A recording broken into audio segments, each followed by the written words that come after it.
objeto ou objetos voadores não identificados, o que é uma palavra que em si não diz muita coisa, mas essa é uma palavra que foi criada assim há 60, 70 anos atrás pela Força Aérea Americana.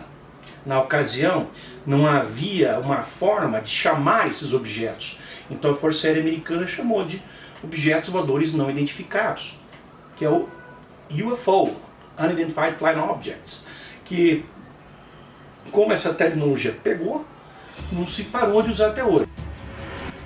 Não dispomos de provas concretas para calcular quantas dessas visões são causadas por interpretação errônea ou imaginação fértil. Contudo, ainda que apenas 20% dessas aparições não tenham explicação terrena, conforme sugerem os ufólogos, devem haver milhões de cenas inexplicáveis nos céus da Terra desde que começou-se a registrar tais impressões acerca de avistamentos celestiais em oceanos, rios e cavernas. Apesar da grande maioria de relatos de avistamentos terem sido descartados, por ter se encontrado uma explicação lógica, como eventos climáticos, reações químicas, ilusões, ainda assim é crescente os relatos dos números de avistamentos a cada ano. Então, OVNI, a definição mesma está te dizendo, qualquer coisa que esteja voando e você não sabe identificar, é OVNI. Então a grande, esmagadora maioria das coisas reportadas são coisas explicáveis e muitas vezes são coisas que são falcatruas, tá? Tentando alguém ter um minuto de fama, tá?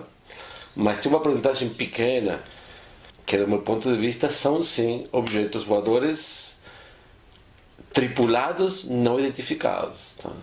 Certo? De origem ou não extraterrestre, certo? O fenômeno OVNI é muito mais um fenômeno sociológico, psicológico do que astronômico. É muito fácil, isso não sou eu que estou dizendo, mas se você conversar com um psicólogo, ele vai explicar para você que é muito fácil construir memórias. É um experimento psicológico fácil de ser feito.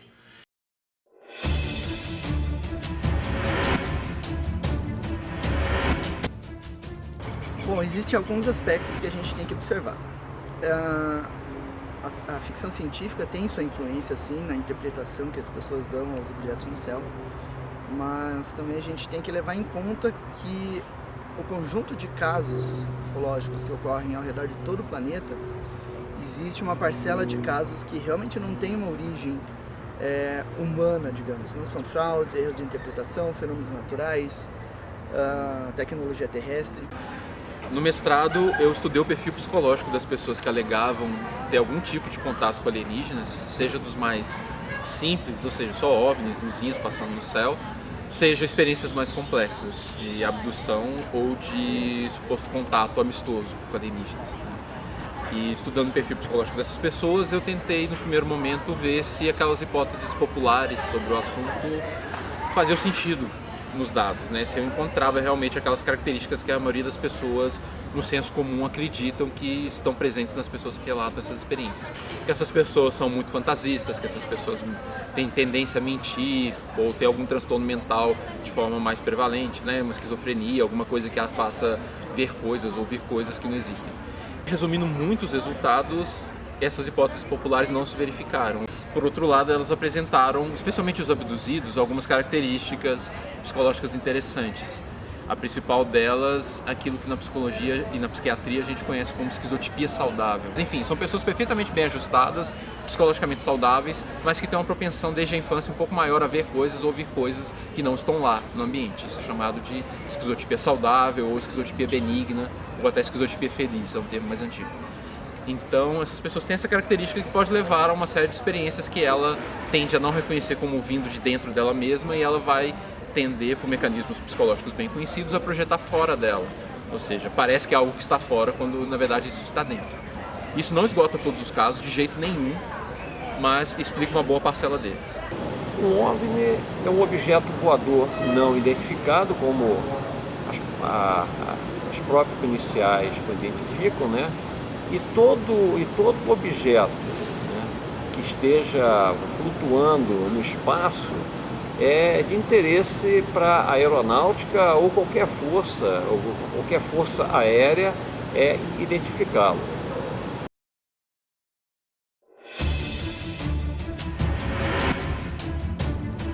Por ser um assunto que cause polêmica, nenhum governo do mundo admite abertamente o contato com OVNIs, ou extraterrestres. Mesmo assim, alguns já destinam recursos e inteligência para investigar incidentes e evidências. Eu não interpreto dessa forma. Eu não vejo nenhum tipo de arrogância por parte da Força Aérea com relação ao tema. Muito porque a Força Aérea abriu totalmente os arquivos desses fenômenos. Então não há por que falar que a Força Aérea venha a ser arrogante. E dentro mesmo da comunidade ufológica, eu vejo que a aeronáutica, dentro das demais forças singulares, ela é totalmente aceita e é muito considerado pelos pesquisadores da ufologia. No Brasil, os casos de maior relevância, que inclusive contaram com a investigação oficial por parte da aeronáutica, foram a Operação Prato e a Noite Oficial dos OVNIs. A história mais incrível, mais até que o caso Varginha, existe uma disputa, né? Uma disputa saudável, vamos dizer assim, entre caso Varginha e Operação Prato. Uns dizem que o caso Varginha é o mais incrível que existe. Ele vai ser o mais incrível na hora que aparecer algum documento, alguma foto, algum filme, alguma coisa concreta sobre o caso Varginha, porque todo caso ele é fundamentado em testemunhos, né? São provas, evidências circunstanciais. Agora, Operação Prato não. Operação Prato a gente tem fotos, não temos filmes ainda. Um dia quem sabe apareça, mas a gente tem um calhamaço de documentos oficiais da aeronáutica. Gente ainda viva que fala sobre o assunto. Então, para mim, a Operação Prato, sem contar que foi a maior operação militar de todos os tempos, a história em si é absolutamente incrível, né? Então eu sou realmente fascinado pela Operação Prato. Um dos mais documentados casos de avistamentos e contatos, a Operação Prato faz referência à investigação militar realizada pelo 1º Comando Aéreo Regional, um órgão da Força Aérea Brasileira, referindo-se a relatos de avistamentos e contatos realizados no estado do Maranhão e do Pará. A Operação Prato realmente foi um fenômeno inusitado e que marcou a ufologia brasileira e mundial, porque esse fenômeno atraiu pesquisadores do estrangeiro, justamente na década de 70, e o benefício que a gente poderia enumerar, enfatizar, é justamente o estímulo para que os ufólogos brasileiros e internacionais se estudassem mais, se aprofundassem mais no assunto ufologia. No Brasil nós temos assim, um repertório de ocorrências ufológicas enorme, casos de todos os tipos, de norte a sul, mas alguns deles assim, foram emblemáticos. E a gente sempre se refere pelo menos a um caso da década de 70, um da década de 80 e um da década de 90, que eu diria que são os alicerces da ufologia brasileira, que é a Operação Prato, que nesse mês de setembro de 2017 está completando 40 anos.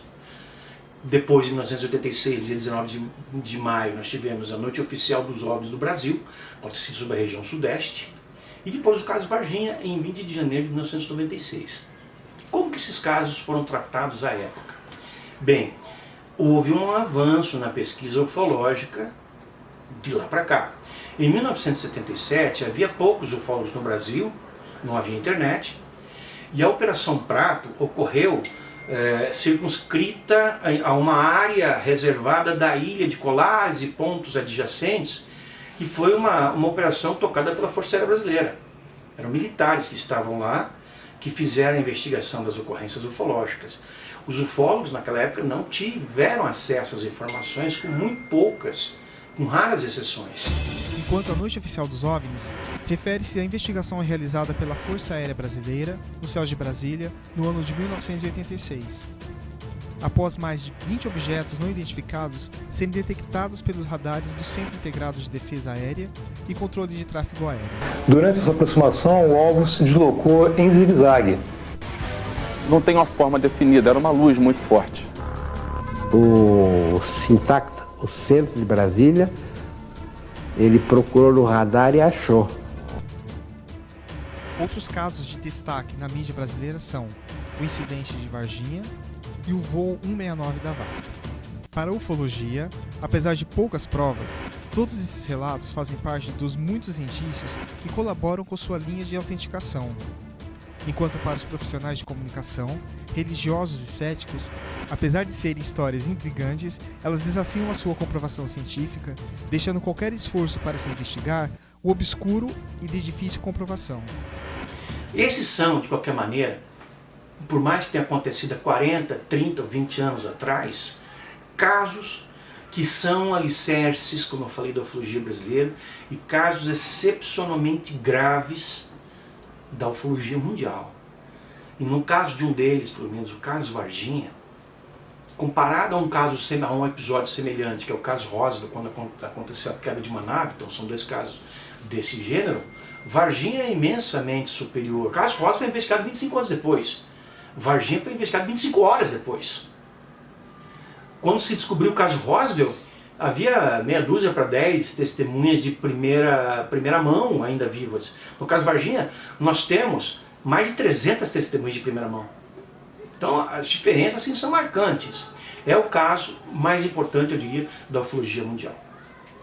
Porque a ufologia tem muitas evidências muito fortes, né, que não dá para negar. E não é o cara que estava maconhado até a tampa, ou bêbado, sei lá. Que muitas vezes acontece isso, o cara tem a tampa de pó, de cocaína, um OVNI, pelo amor de Deus, certo? Então, você tem que qualificar corretamente as testemunhas, tá? Certo? E testemunhas sérias.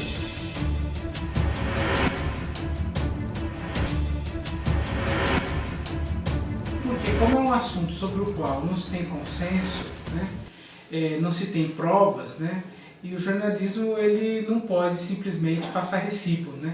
Ele tem que se basear em evidências, né, para que isso se aproxime da verdade, né?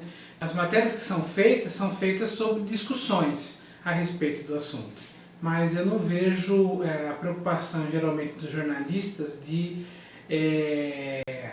atestar, porque não cabe a eles dizer se existe ou não, né? Mas assim, dá o espaço para quem discute o assunto, para quem pesquisa sobre isso, para quem também condena esse tipo de coisa, dizer o que se pensa, né? Depois, assim, como existe muito mistério a respeito de certos fatos, tem a impressão que a imprensa não consegue chegar até fatos reais, né? Então há muita conjectura, né? E isso não sustenta o jornalismo, né? Assim, pelo menos não um bom jornalismo, na minha opinião, né? Os símbolos estão presentes no cotidiano e no imaginário das pessoas, e se transformaram em uma linguagem que ajuda a compreender o que não se conhece, sendo fácil relacionar algo para se obter uma explicação. O ditado diz: uma imagem vale mais do que 1000 palavras. Porém, depende de quem interpreta essas palavras. Essa interpretação deve ser certa e idônea, sem divagações, para apenas conceder o seu propósito de entendimento,